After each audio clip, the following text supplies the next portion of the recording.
So yes, I'm Donna Wren. I have, as Hannah said, I've been in and around the life sciences industry for 20 years. I had a couple detours into the chemical space, but still worked in sort of a life sciences capacity in that as well. My most recent position, I am now working with Synthico Corporation. It is a platform technology company that works in the gene editing space. So we deal on a regular basis with human biological specimens in the form of cell lines that we acquire and obtain from various institutions and companies. So it's a topic that's very near and dear to my heart these days because I'm living it on a daily basis. So before we move into the slides, I wanted to do a polling question. So we have, two competing interests here between what industry, meaning, for-profit companies are looking for when they get human biological specimens, or HBS, as I'll call them. And then, of course, what academic institutions and biobanks, nonprofit biobanks, are looking for, what the interests are. So I thought I'd take a little poll and just get a sense from the people online watching this, what you think are the most key issues for the various organizations. So can we put up the first polling question? So the first polling question, you can answer both of these, actually, there's two here. What is the most significant concern, in your opinion, for academic institutions or biobanks when transferring HBS to a company? And then on the flip side of that, what is the most significant concern for companies when receiving HBS from an academic institution? And I think if you scroll down, you might have to scroll down a little bit to answer these. There we go. So interesting. So complying with the informed consent IRB is coming up as the most important to this group. And I would agree that from the institutional perspective, that is definitely a very big concern. And then also how the HBS is used. And then for the companies, how the HBS can be used, again, making sure that is being used for purposes that you need and complying with the informed consent as well. So great, thank you. So let's go in and talk a little bit about what are material transfer agreements. Oh, sorry. So understanding what a material transfer agreement is critical. Some companies use them for everything, and then some companies and some institutions don't use them at all. It's always a good idea to document what you're transferring and what you're receiving from both the academic side and the industry side. So it will govern the transfer and the use of the human biological specimens. What it doesn't do, though, what it should not be used for, is a collaboration between the two organizations or a license agreement. The MTAs will provide you with a limited license to use the materials being transferred, but as a general rule, they are not intended to go beyond just that limited scope of rights to use the HBS. In an MTA, what we really need to do is we need to obviously define what materials are being provided. And that goes across all MTAs, not just the MTAs for HBS. The quantities that are being provided, and then for what purpose. And this is where I think there's the level of detail is important. So if there's, and we can talk about this as we go through this, depending on the informed consent, depending on what the permissions you have, really defining the scope of the work that's going to be done with these materials is critical. And that's what an MTA does. It sets that out for you. They're also beneficial to help identify any restrictions on the recipient's right to use the materials. And this is where the informed consent comes in and IRB approvals. So there's different objectives between industry and academia when it comes to sharing HBS under an MTA. Obviously, universities have a little bit of a different perspective on things and a different set of priorities. Universities' missions are, they're typically learning and discovery and advancement of knowledge. Teaching is often a critical component. So when you're receiving human biological specimens from an academic institution that is a university, then it's obviously very important to them to be seen as a teaching institution. So this is where the advancement of knowledge and the learning and discovery components are very important. There's the more they share this information, or the more they share these materials, And the more information they get on that, it just helps with the visibility and reputation of the institution, which is important. It provides, a level of publicity for the university and the research that they're doing. And there's also societal benefits. So, they are, where industry is focused on the promotion of therapeutics for the benefit of obviously benefit of society, but the benefit of the company. In universities, they're nonprofits. And so they are looking for new therapies and new diagnostics to benefit society as a whole. So the things that go into their approach to the MTAs are thinking about, will this promote research? Will this help them obtain more information on these HBS so that they can be used broader and promoted more to bring more visibility to the fact that the universities and the academic institutions have these available and are continuing to do research in this space. Industry, while not completely opposite of academic institutions, they have some overlapping interests.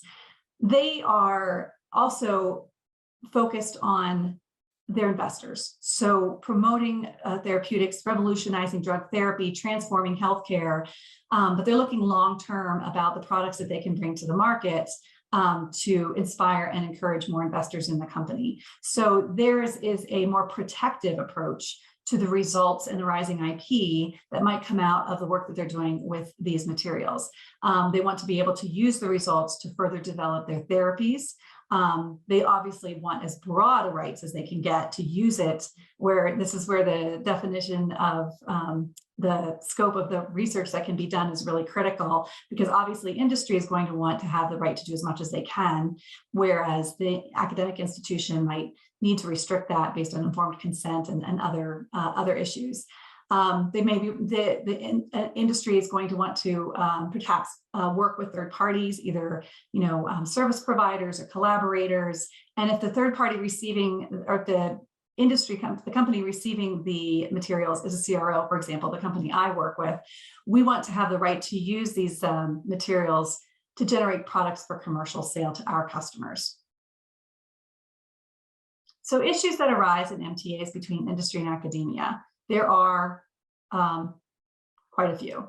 So research use only. In most instances in an MTA, the scope of research that the scope of work you can do with these materials is for research use only. So what does that cover? We'll talk about that. There's a varying opinion on what is covered by research use only and what constitutes commercial use. Another, as I mentioned, is the rights to the results and the arising IP. Obviously, the industry partner wants to try to retain those rights and keep them confidential, but many times the academic institutions want to be able to use the results for their internal purposes, and then also what happens with arising intellectual property, arising inventions, discoveries, things like that. Informed consent, IRB approval of this is obviously a critical component, especially when you're talking about getting samples from universities that they'll have to go back and look and see whether or not there is informed consent and IRB approval to use these samples in the way that the company wants, the recipient wants to use them. Sharing the materials with a third party, is this permitted? Are we allowed to work with service providers? Are we allowed to work with CROs? Are we allowed to work with collaborators? Is that permitted? And then finally, I'm talking a little bit about phenotypic data. The phenotypic data that may or may not come along with the materials, is that critical? And the implications that might have on data privacy laws. It's really important, as this last point down below says, it's really important to find common ground that allows furtherance of research and development of therapeutics between, they don't have to be diametrically opposed all the time, industry and academia. There are some overlap here, which we'll talk about. Oh, can we do the next polling question? So the second poll is, what does commercial use mean? And I'd just like to get a sense from everybody what they think commercial use is in the context of using human biological samples in specimens in research. Okay, all of the above. I would say that all of the above is true and not true. It really depends on, again, what you agree to, but I have seen commercial use cover all three of these. I've also seen commercial use cover just one of these. So let's talk about that a little bit. So I've put here some examples that I've seen in material transfer agreements on what is considered research use only. Typically what happens is you're allowed to use the samples for research use only, which is consistent with the informed consent usually. So what does that mean? What is research use only? And it's sort of an amorphous phrase, like it's an amorphous concept. So does it allow you to make any money off of anything that you're doing with the human biological samples? Does it say you can't do anything commercial with it, even if it doesn't directly involve the final product being sold, or the final service being sold doesn't directly involve the human biological samples? So the first two over here, the more traditional approaches that I've seen are that are very restrictive. So it says the HBS shall not be incorporated into any service or product for sale. Okay, so you can't incorporate the HBS into the product. So you can't take the cell line, for example, and incorporate that and sell it, or the tumor sample or anything like that. But then the next phrase is where it really becomes very restrictive. It says, or utilized in the commercial provision or production of any service or product for sale. So this right here would completely prevent my company from using the HBS in any way, because we utilize cell lines to create edited cells in gene editing space to sell. Then we transfer those to our customers for a fee, and then the customer uses those in research. So that's very restrictive. The other one here is that any commercial use of the HBS is excluded. So what does that mean? Commercial use of products is when the products are used directly for the purpose of profit generation or for a patent application. So again, that would completely cut out most work done by CROs for the benefit of customers. So if a customer were to come to us and say, we want you to use the cell line that we've acquired from this biobank, that and we want you to generate modified cells with certain edits in them, and then give those to us so that we could use those in our research. These two clauses would prevent us from doing that. We wouldn't be able to do that, because that would be considered commercial use if research use only is allowed, is the only thing that's allowed.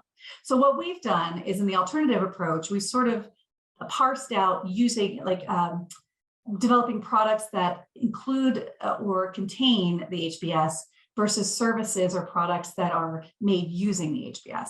So here you'll see two examples, the alternative approaches that seem to be more middle ground, that there's common ground here between the two parties. So the HBS are for research use only. However, there's no restriction on development of commercial products resulting from the knowledge gained from studies using the HBS. You can use the results to develop products. And similarly, if the HBS is for research use only, includes use to discover and develop any product, including therapeutic products, which may be then sold to third parties, provided that such products do not incorporate the HBS. So you can't incorporate these materials into a final product and then sell it. That would be commercial use, but you can use them to develop products. So the use of the HBS for research use only could lead to commercial products, and that would be permissible under the alternative approaches. So another issue is whether or not you can share these materials with third parties, whether the recipient in this case. So does the academic institution allow for the recipient to share with third parties? So there's a couple different scenarios here on when and why you would need to share the materials. So the first one on the left-hand side says sharing with CROs and service providers. This is often a critical need for industry when they're receiving HBS. They're not necessarily doing the work in-house. They need to be able to work with CROs to have them use the materials to create whatever data or information or products that they need in order to do the research. So a prime example, again, is my company, Synthica. We are a service provider CRO in the space. We're not a traditional CRO, but we do oftentimes receive these cell lines. We modify them, we edit them, and then we give them back to the customer. So it's critical that the customer, if they have the cell line, that they have the right to transfer it to us. The recipient has to remain liable for, it's really critical that you acknowledge as an industry participant that you are liable for any actions of the CRO or the service provider when you provide these materials, and that the CRO and service provider must comply with the MTA. If the sharing of the HBS is restricted by the MTA, or there's policies in place that don't allow it, one thing also to consider is having the CRO, the service provider, sign an MTA directly with the institution so that they can receive the materials, but then they need to have the ability to share the results and share any output from that work with the customer. Sharing with customers on the flip side, so for when we as CRO receive materials, we need to be able to share either the HBS or the results of the HBS with our customers, because obviously that's the reason why we're doing this. Again, consider a separate MTA between the customer and the academic institution so that they could receive the materials. Or there's also the concept of a limited use label license, which we have and we have to pass on to our customers, that says that they can only use anything we provide to them for research use only. They're not allowed to commercialize. They're not allowed to transfer to third parties other than potentially service providers. And then sharing with collaborators. This is where it's also a key issue, where you have companies working together on a collaboration, and one company might receive the materials in, but they need to be able to work with the collaborator using those materials, or they need to share the results with a collaborator. Again, this is generally permitted. I haven't seen many situations where there's an absolute strict, internal use only, you can't share with collaborators. But if there are concerns about that, you could also have the collaborator sign its own MTA with the academic institution, or have a three-way MTA so that the parties are all in agreement and in alignment with the terms of the agreement and the terms of use. So the next question is the right to results and the intellectual property that may come out of industry's use of these materials, or recipients' use. It's important to differentiate between the results, which is typically just the data, the information, the overall results of the work, and then the intellectual property, which is potential inventions, discoveries, modifications of the materials, new products. Those would be things that could potentially be patented. And keeping trying to make sure that both are considered in an appropriate way based on what's the output of the agreement of the work might be. So I've seen situations where academic institutions have put in very, very broad rights that they get to anything that the recipient is doing with the materials. So an example here that I've seen recently is it says that the institution is the owner of all of the HBS, which makes sense. But then they also claim ownership of any progeny, derivatives, or products thereof, and any associated intellectual property rights. And they do not grant a license back to the recipient. Well, this is a problem because the recipient is the one doing the work, and they're coming up with the results, and they're potentially developing products, and they have to basically assign all of that back to the academic institution, and they don't own anything and they don't have any rights to it. So that seems extremely restrictive and very, very problematic for the industry that is doing this work, because they want to be able to get the results. This doesn't necessarily address the results, but the implication here is that anything that they might come up with would be owned by the institution. So that's a problem, and could be very limiting for the industry, and might make them go elsewhere and look for these materials somewhere else. Then on the flip side, all the way over on the right, you have industry, where they want to own all the results and all the rising inventions, all modifications and derivatives, and they don't want to give any rights back to the institution to the results or inventions or derivatives. So that's sort of the opposite side of things. And the argument there is, well, we made it, we created it, we should keep it. But if you go back to the original objectives of the academic institution, it's really for knowledge, to promote science, and to promote the use of these materials. So they may have a vested interest in at least having a right to the results so that they could use those for internal academic and research purposes. So if you look at the middle ground, this is really where I like to see most of these MTAs land, where the results are owned by the company because they came up with the results, but they will share those results with the institution and allow the institution to use them for internal research and educational purposes, or to further promote the use of these materials. And then, of course, ownership of intellectual property would follow inventorship, which is U.S. laws means if you invent, then you're an owner. I'm not sure what it is outside of the U.S., but obviously I'm a U.S. attorney, so that's my background. So that would be the middle ground. There is really, I think, the best approach and the best way forward if you can get to that point. So informed consent. This really is something that falls heavily on the responsibility of the institution because they're the ones that collected the samples or obtained the samples that are being shared. And so they have the responsibility to make sure that they've acquired appropriate informed consent and that the informed consent or IRB approval is broad enough to allow for the use that's being contemplated under the MTA.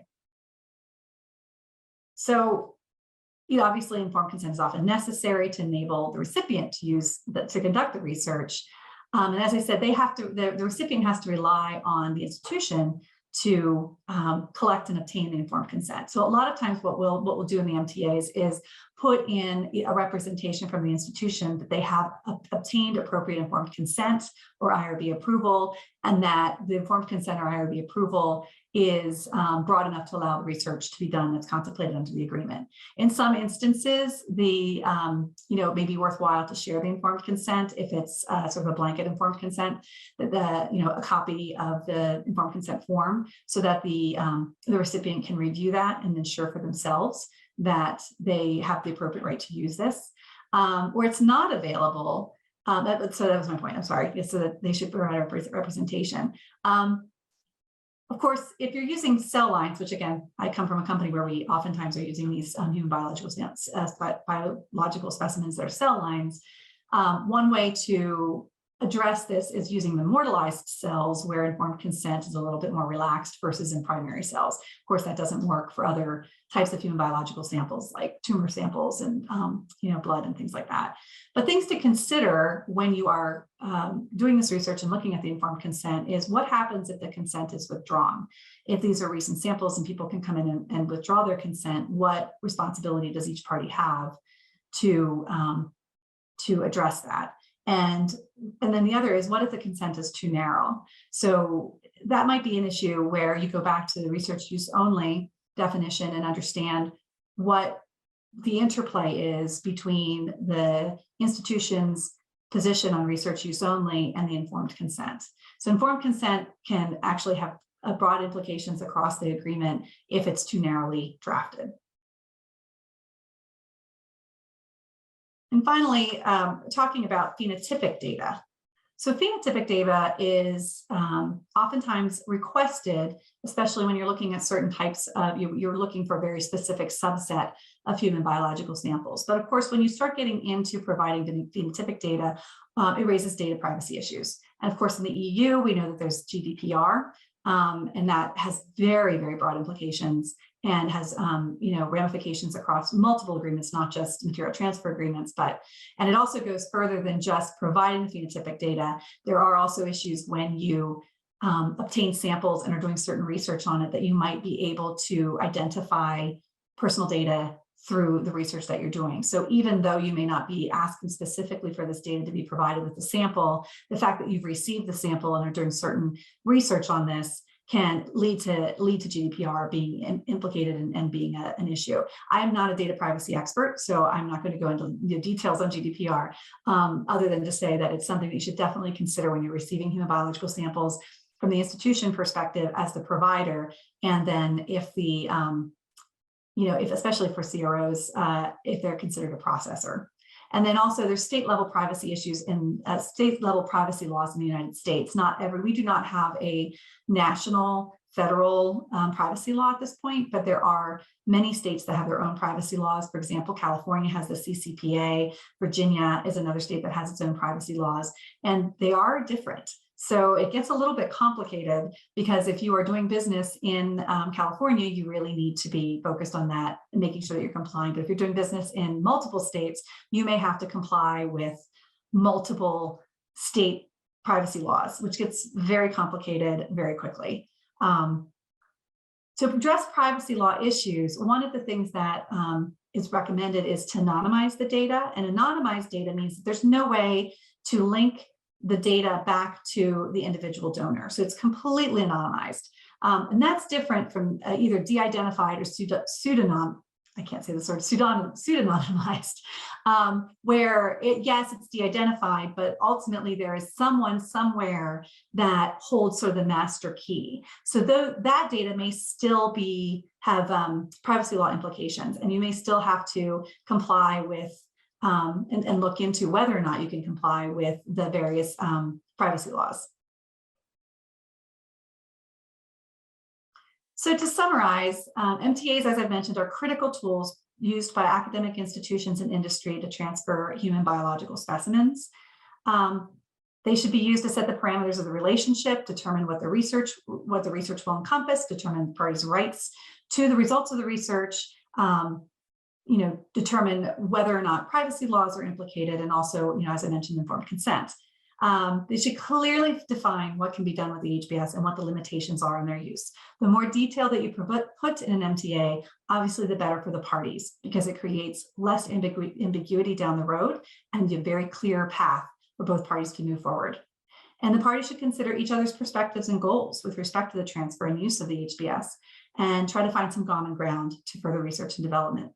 The goal here is always to develop therapeutics, develop diagnostics, benefit society. So if both parties can get on the same page and understand that that's the ultimate goal, then hopefully a middle ground can be reached on a lot of these more critical issues. So thank you for your time. Does anyone have any questions that they would like to pose at this point? Thank you very much, Donna, for this presentation. And if you have any questions, please be free to ask. I see no question here. Okay. Maybe if you are okay, maybe people want to contact you via LinkedIn or email. Yes. If you are, yes, is that fine? Yes, for please you? feel free. Any questions? I'm happy to chat. LinkedIn is probably the easiest way to reach out to me. Maybe to put your via LinkedIn. Yes, I think they have only to type your name, Donna Brand. And yes, I might be one of the few on there. Yes, so if you have any question after that, after this presentation, yes. Thank you. Okay. Could I ask a question? Sure. I mean, it really sounds like MTAs that they're vital. They've got to be worked out in detail every time a new biobank and a new company decide to work together. Mm-hmm. But presumably the first time the MTA is developed is the most labor intensive, and if subsequently that biobank wants to work with that company to transfer some different materials, the MTA should be much easier to arrange for that subsequent transfer. Is that right? Yes, I would say the first pass at an MTA, trying to create a template MTA, sometimes proves very difficult. Not to say it shouldn't be done. You always want to, have your templates, especially for the biobanks. But you really need to consider the different scenarios. So one size fits all is probably not the right approach, because there are different, like I said, they're CROs, and they have a very different need versus a company that's receiving it just to do in-house research. So I would recommend flexibility, and especially at the first, initially when you're trying to get things off the ground, is have a template, but acknowledge that you might have to be flexible and you might need to develop different templates down the road. Like I said, one size fits all does not always work. But it is, sometimes it's trying to fit a square peg into a round hole. And so you need to really go back and talk and have conversations. And I'm a big proponent of talking through the issues instead of just sending drafts back and forth. I find that sometimes just getting on the phone or getting on a Zoom call and working through the issues, it really helps people connect and understand, and then you can move forward with finding the appropriate language. Right, I'm sure, yeah. Fantastic. There's a question. Oh, good. Yes, I would agree. The same approach when it comes to data for the DTA, donor transfer agreement. I agree. I don't work on those as much, but I would agree that, like I said, one size doesn't always fit all. So, well, I thank everyone for your time today. I know it's probably late for a lot of you. You've been on these all day. It's early for me, so I'm going to go begin my day. So. Okay. Well, thank you very much. Thank you very much.